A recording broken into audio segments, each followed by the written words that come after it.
శ్రావణమాస ప్రాధాన్యత ఏంటి? శ్రావణ మాసంలో ముఖ్యమైన రోజులు ఇప్పుడు తెలుసుకుందాం ఫ్రెండ్స్.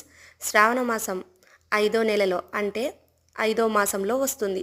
ఈ మాసంలో శ్రవణ నక్షత్రం ప్రభావం ఎక్కువగా ఉండే సందర్భంగా దీనికి శ్రవణం అనే పేరు వచ్చింది.